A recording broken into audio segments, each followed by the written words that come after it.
temperature is 62 degrees. It's nice this morning.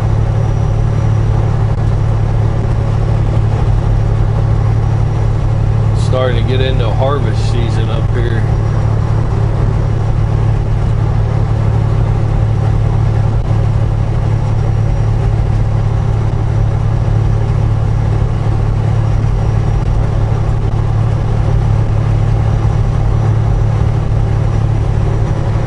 Starts pretty early up here. That's because, you know, obviously the growing season is so short up here.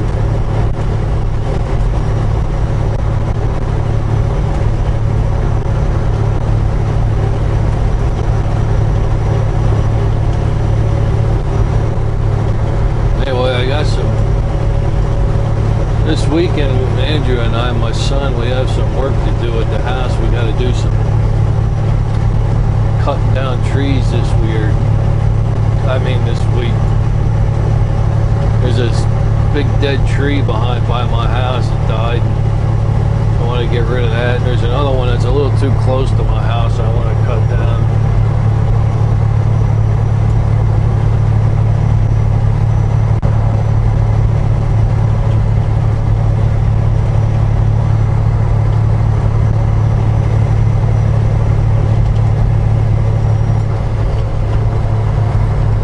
So it just happened there. I've been having a problem with, there's a sensor in this truck for cruise control and for the, well, what it is it's on the clutch pedal, on the back side of the clutch pedal. And so if you think about it, right, when you have cruise on in the truck,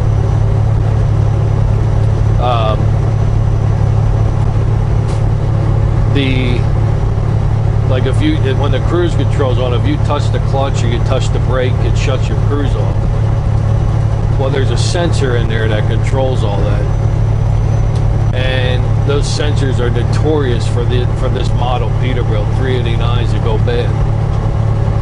And so anyway, this one went bad. So I went down to Peterbilt, Grand Forks, got a new sensor, but haven't put it on yet because it's a little complex. Not that it's complex, but to get to it, like some of the models, you can pull off the clutch pedal behind the firewall and you actually take the whole pedal out and the sensor's right there. And it's not all that hard to do. It's, you know, maybe an hour job or something like that.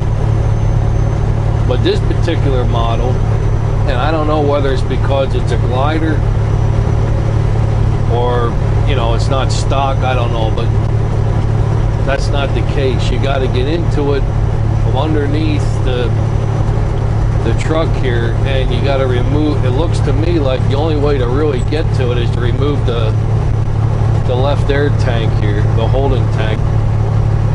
And even then I'm looking up in there and I don't know. It's all wrapped in with a whole cluster of other wires. The point is it's not a very, there's nothing simple about it. And so I haven't tackled it. So the cruise works about 80% of the time and 20% it doesn't, but you'll be going along and all of a sudden just cut out on you. Very annoying.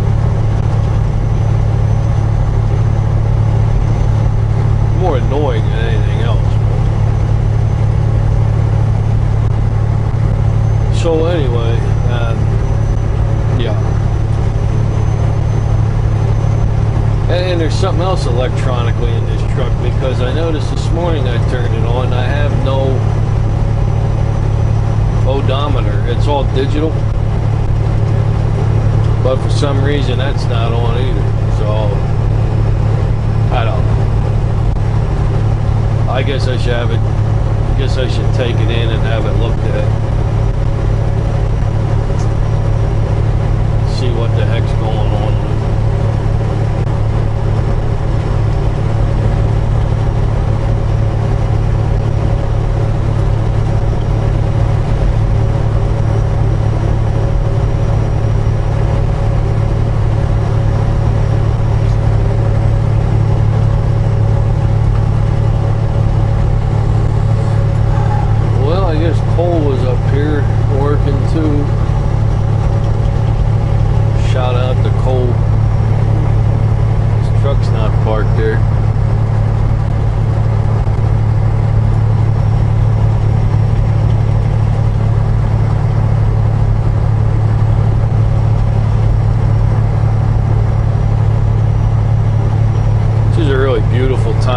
up here in North Dakota. It's just perfect.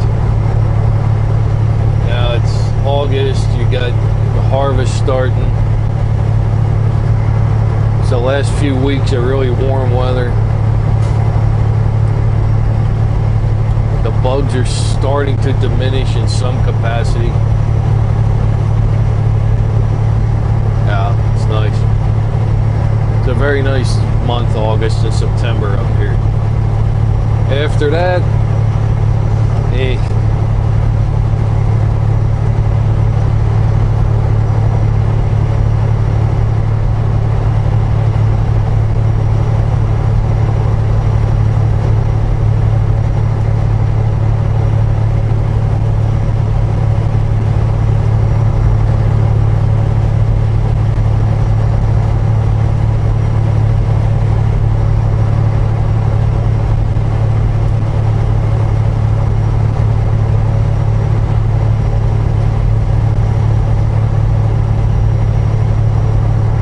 October, and you got the sugar beet harvest in October, the first 2 weeks.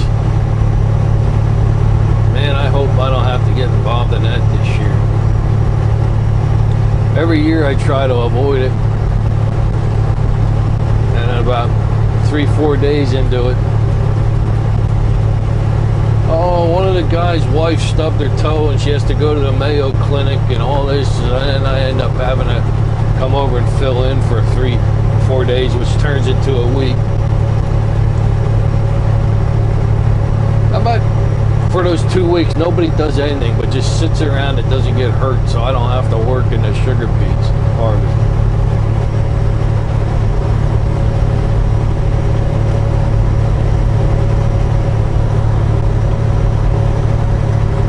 I'm only kidding. It's okay.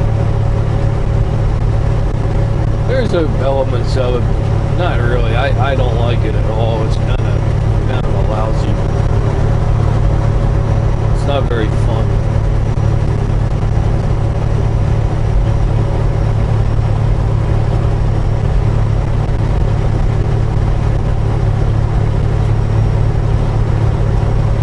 Yeah, the wheat is definitely turning amber. It's just about ready to be harvested. In fact, it is. I think some guys are harvesting this week, but the next week is going to be the big harvest.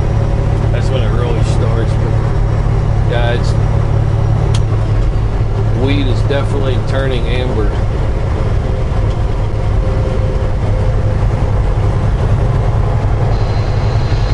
Yep, I figured coal was here already.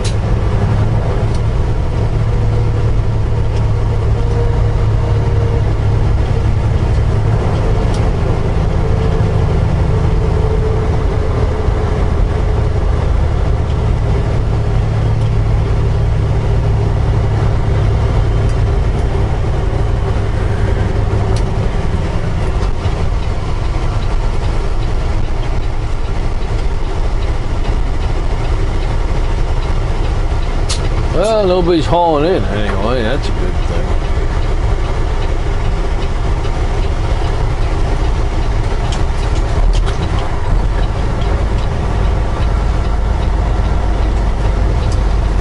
Boy, it's nice out this morning. It's beautiful. Hey, I saw back in Pennsylvania, you guys got hammered with that storm pretty good. Like really, really bad flooding and stuff.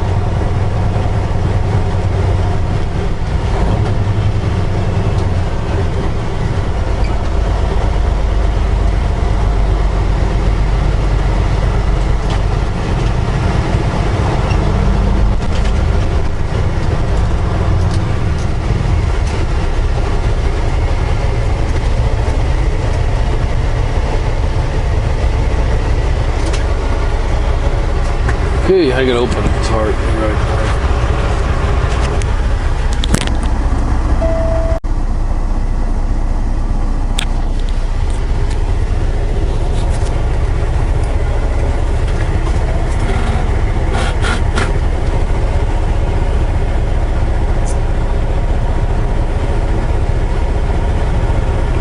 So we load out of this chute right here.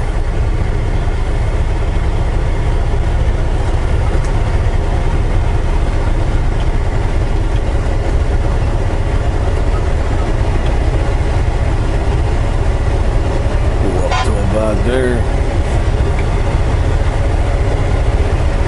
I think I'm gonna, let me switch cameras here.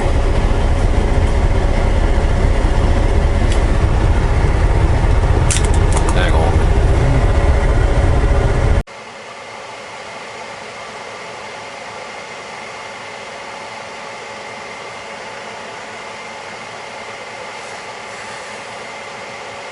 I don't know what he's doing up there.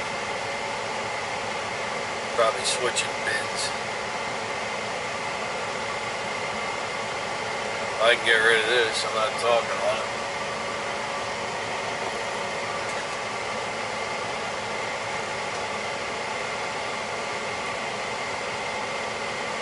So yeah, you can see the underneath here is where the what do you call it, supposed to be, the odometer. The tach is on, but I see now the temperature disappeared. I don't know. Something screwy going on electrically in here. I wonder if that's controlled from a breaker or a fuse.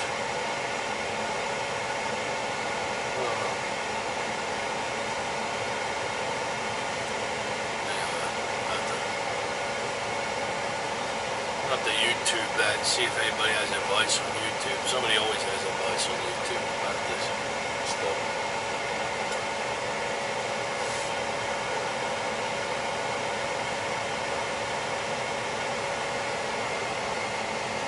There he's loading up. This is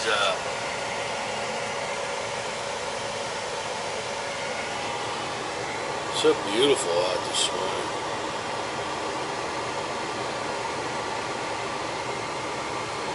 Wheat is just starting to get that amber. Well, it's amber.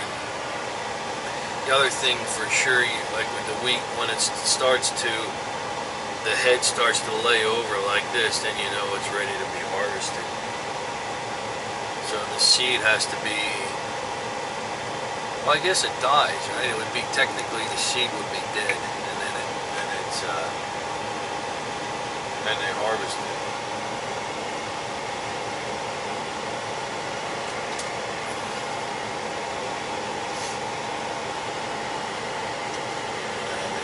Head here in a minute.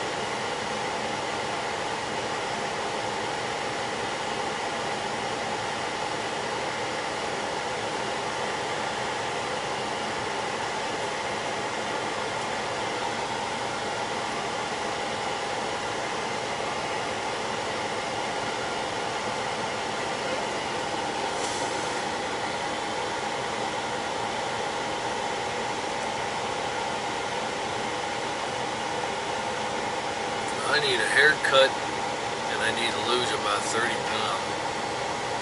So I think today I'm gonna, well, I started the other day actually, eating salads only.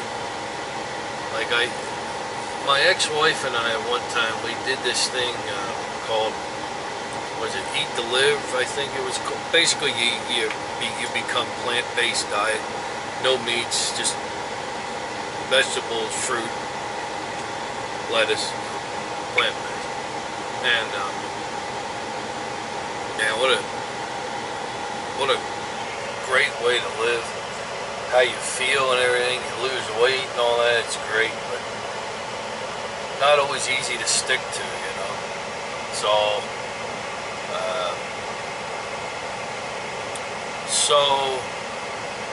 I want to start doing that again. So for 2 days now, that's what I've been doing, and I already feel the effects of it. My big thing is where I have an issue. I don't really have a sweet tooth, but I like pastry, cakey stuff.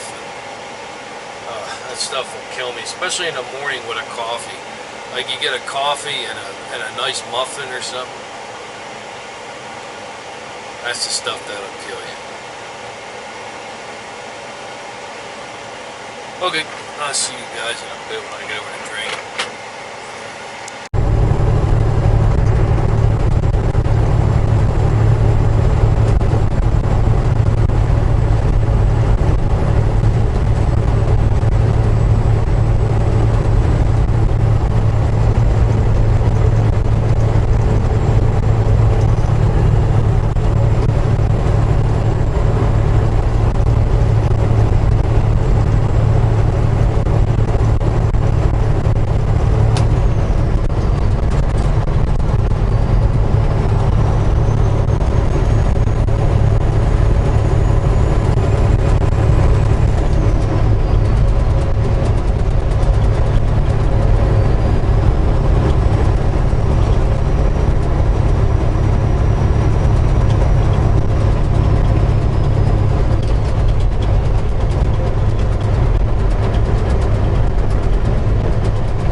Yeah, they're building a Love's truck stop here.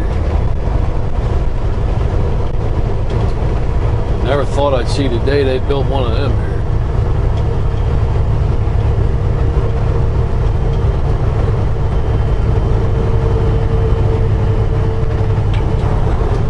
Actually, it won't be too bad of a thing because it will be nice to have somewhat of a truck stop around here for oil and lights and stuff like that. Antifreeze if you need it. Yeah.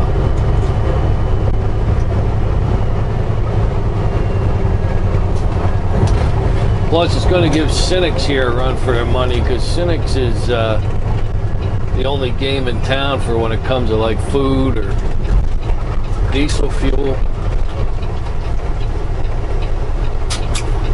I was going to give them some competition. Maybe it'll help them upgrade a little bit, do a little bit better on certain things. But they're good. I mean, I have no complaints about them. They're fine. They have very decent food there. And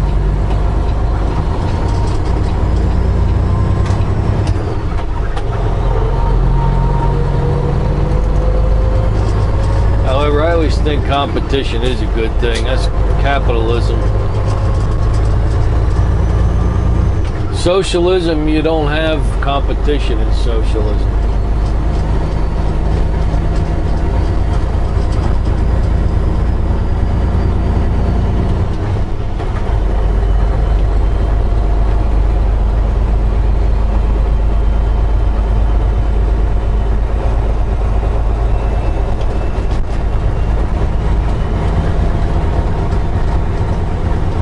And what happens is, you know, I've been to other countries. I was in Moscow in 1990, the year before the fall. And my father and I were over there. And I've been to, well, just talking about Moscow. I mean, you do not want to live in a socialist, communist country. I'm telling you, you don't. Americans better wake up and realize that socialism is not the answer, it's the problem. Yes, is there flaws in our system? Of course. But we've got the greatest system that there is. It's not perfect, no such thing as perfection on this planet. But you don't want communism and socialism. And I hope to God America wakes up and realizes that. Because what I saw in Russia, I don't want any parts of it. And I was also in Indonesia. Oh, back in, I guess, 92, 93, maybe, something like that. You know, the world is very dark and not a good place. What we have here is very unique. We need to preserve it at all costs.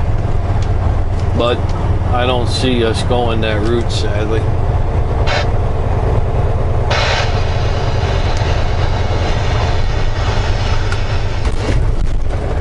Wheat Mike 14.3, moisture 12.8.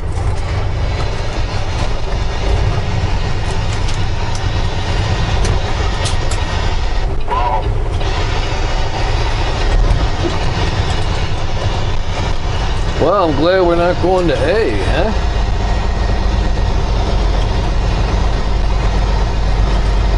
Looks like they got soybeans. Look at that old cab over. Wow.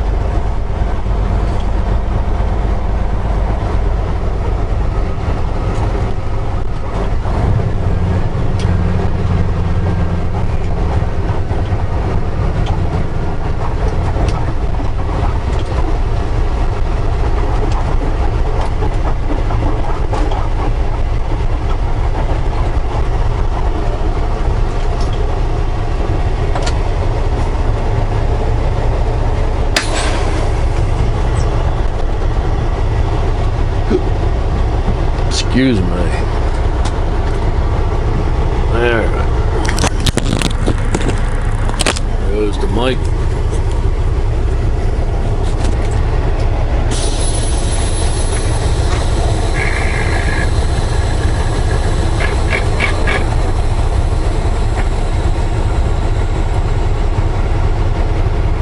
Oh, this guy's really taking his time, isn't he?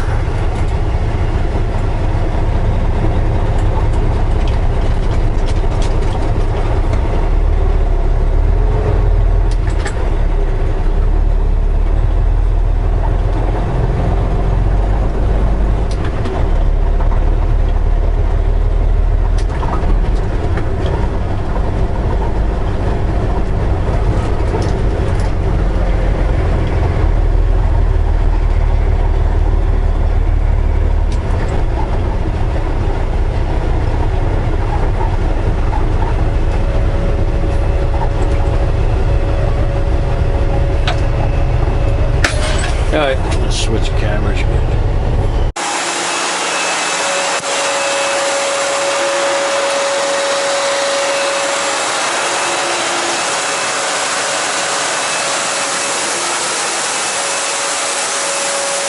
That red light on? Did you? Yeah. What are those guys hauling in there? Soybeans? Corn and soybeans. Yeah.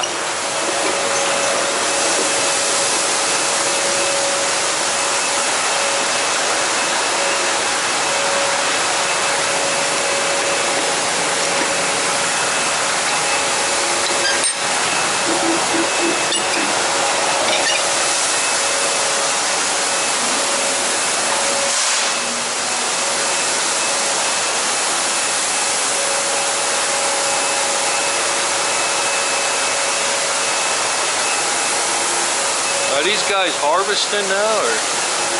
No, not these guys. But I mean, there's some guys are now. Some people are combining.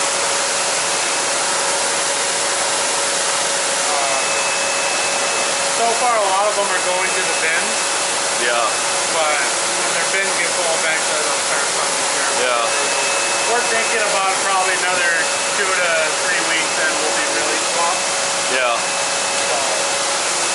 It all depends.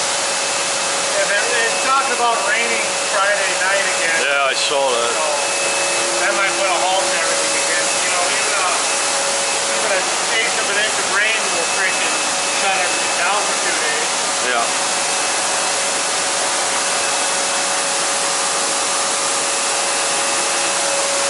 Wonder where we're gonna start that bunker. I haven't heard a word on it. We still got to do a little bit of spraying and cleaning around it on it. Yeah, it looks like some of the walls are falling down too in one of them. That's from one piece backing into one, and then the guy that had the scoop thing, the excavator, Yeah.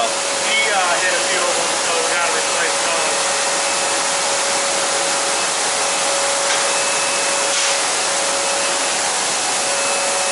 Maybe you have enough room, you won't have to use it. I doubt it. Well, Harold wants to put a tarp on the bottom of it this time to see if that will stop the moisture getting underneath the ground. Yeah, that's a good idea. Yeah, but how would I hold up to driving in and out of there? Well, it won't matter. You just get rid of it anyway. Exactly. We throw it at the end. Yeah. But it will be a lot easier to even clean it up mix in with mud and dirt and all that. Yeah. Yeah, that's a good idea. I wonder if other bunkers do that. That's why we're doing it, because other bunkers. Oh, do they? I was in, oh shoot, where was I? I was running canola from Tacoma to Enderling. And one of them little towns I would go through, maybe it was outside of Findlay. Well, they have two huge bunkers. Yeah. It wasn't full, but they had the thing there. And they were actually filling the one. They had doing something in the one there. I don't know if they were filling up or they were just working on it, but I forget. But I had never seen other bunker other than here. No. But maybe it was, yeah, I think it was Findlay. In Findlay, they got that airplane. You ever see that? They got that old jet from the, looked like a Second World War there. Oh, it's in the middle of town. It's on this, yeah.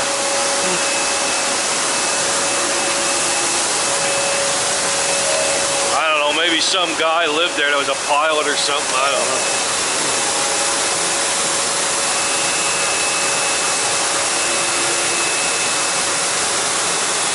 Somebody on YouTube will know. Oh, that was such and such and such and such. Yeah. Yeah, a little bit when they tell the story about it. Yeah. Well, the one I've been to was when I went down to Colorado Springs for my 23rd birthday. Yeah. There was a plane that, you know, they would refuel the jet and all that stuff. Oh, the tanker. Tanker. Yeah. They made it into a restaurant down there that's really good. Oh, that's cool. You know, so you get to kind of go in front in the cockpit, and you get to go in the, kind of on the way back, but they blast it off on the bottom. Yeah. So you can see like they have like a dummy in there that shows how everything works and all that. Oh, okay. They got little posters you can read about how that it became the last flight and all that stuff. Yeah.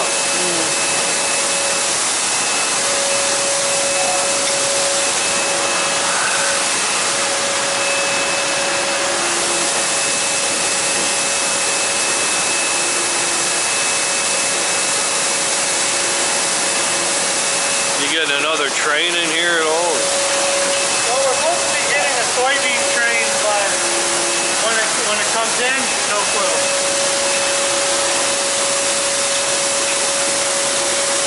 How many followers do you have on YouTube so far?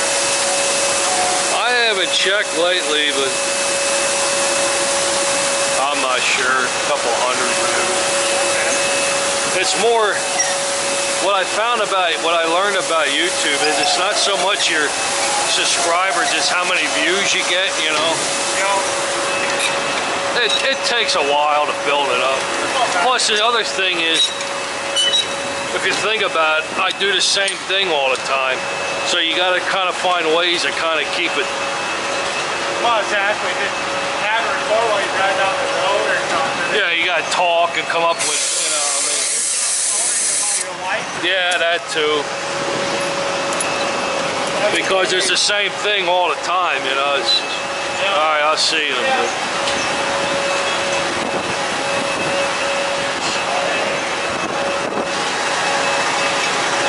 Tyler, he's cool.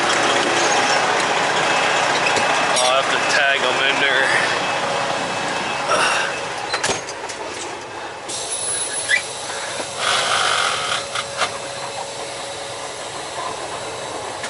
Hey, we're gonna go out and get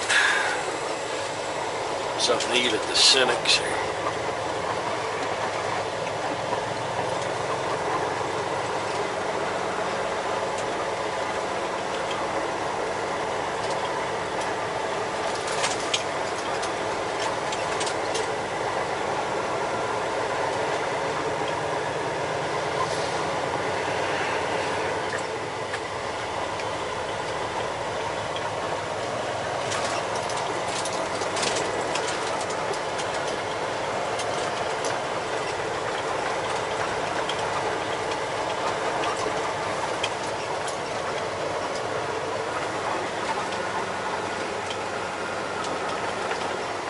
Yeah, down the road here, they got that'll be something to film once we get that going with the bunker.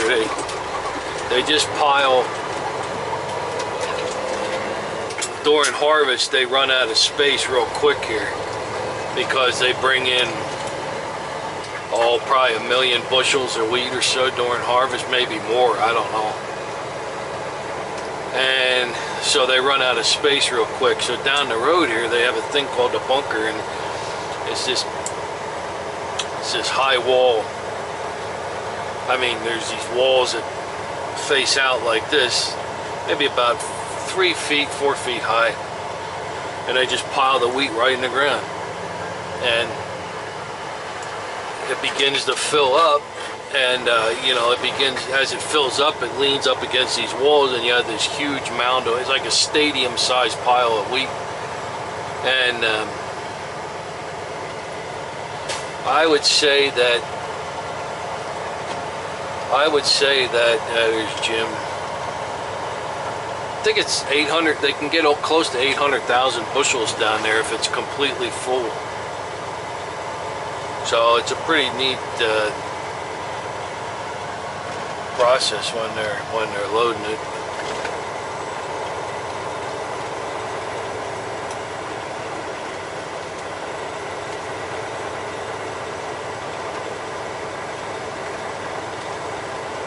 What's not fun about the bunker is bringing it all back the next year. I was involved in that for 2 years, and then last year I didn't want to do it, but it's really a miserable job because you go down there, they load you up, you come right up the road,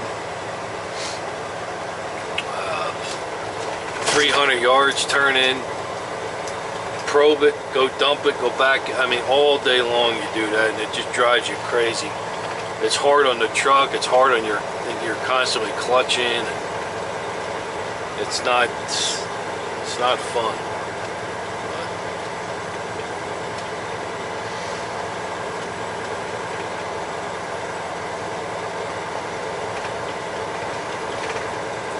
I'm gonna stop and get myself a coffee and a salad to eat for lunch, because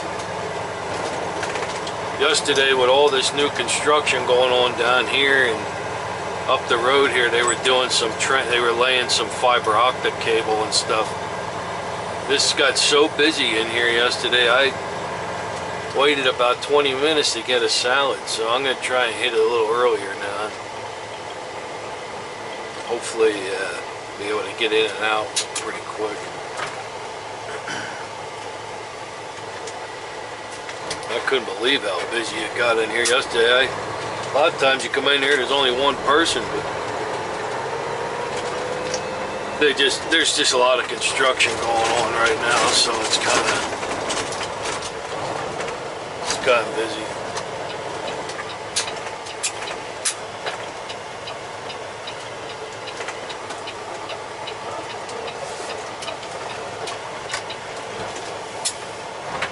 Oh boy, look at this. You know what, forget it, I'm gonna park right at the fuel pump. I don't care. Know where to park in this place. Alright, I'll see you guys.